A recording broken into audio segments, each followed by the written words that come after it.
Christmas came early. Enough of that. Don't want to get a copyright strike.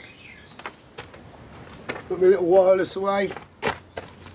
Runs forever on no batteries. Welcome back. Thanks for joining me. Thank you for all the kind messages. Bat boxes. Bird boxes. Oh, excuse me. They do need cleaning from time to time. Not every season, or ideally, if you got the time, you could. The time of the year that you do them is critical. With bat boxes, don't do them when you would do bird boxes. So you do bird boxes at the end of the nesting season, get them down in the autumn, give them a clean. Don't do that with bat boxes, because quite often they're used as hibernaculi by smaller colonies, maybe 40, 80 bats. You can fit a surprising amount of bats into one of these. So these should always be done in the spring, and bird boxes really in the autumn.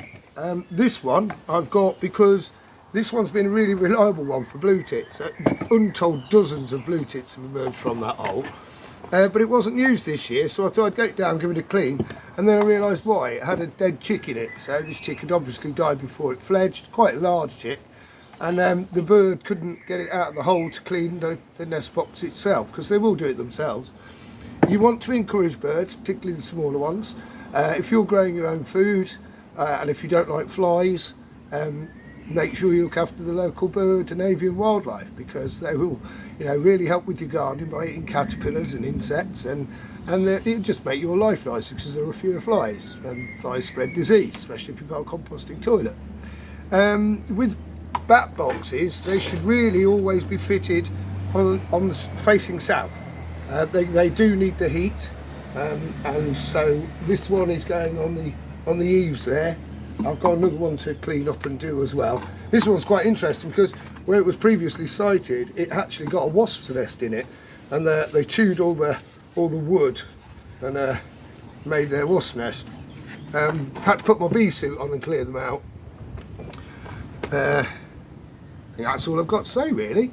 So, barn owl boxes, or owl boxes generally. If you're mounting an owl box, particularly on a woodland setting, you need to put it on the edge of the woodland, so that the hole is facing out, because their eyes are particularly attuned to look out for sort of dark holes in the landscape, because they're ideally looking for a bowl, a hollow tree with an old rotted out branch bowl, so they can go in and have their young. They like to nest in these veteran trees, which is why it's so important to keep them.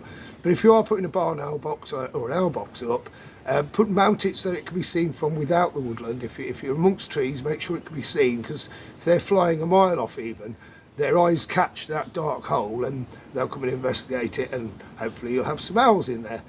I think that's a bit about everything.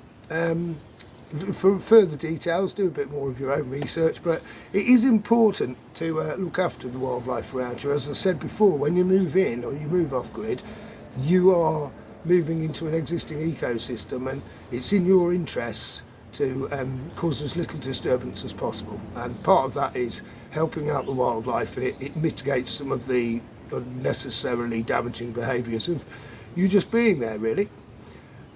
Getting on with more projects today. The sun's shining, so it's a nice day to get on with things. We've got a funeral on 1 o'clock, so there's a grave already dug. So we've got that, so I can't make any noise obviously during the funeral. I can't use any power tools or anything, so I've got relatively quiet jobs to do this morning, and then I'll hopefully get on with something a little noisier this afternoon. Lovely to hear from you. Share, subscribe. Thanks for all the kind messages. Do all the necessary stuff. You'll only ever get honesty with me, and sometimes that will be a bit puissant. That might be a bit hard to watch, and I don't apologise for that. You only get honesty. It's not as though some company's going to come in and offer me a fantastic new off-grid living toy, and I'll say, oh, this is the best X in the world, because I can't really be bought. I don't do advertising. If someone wants to throw a load of goodies at me, I'm more than happy with freebies. But don't expect me to say glowing things about something I don't believe in. My integrity is not for sale. Anyway, till the next time, guys, I will catch you on the flip-flop.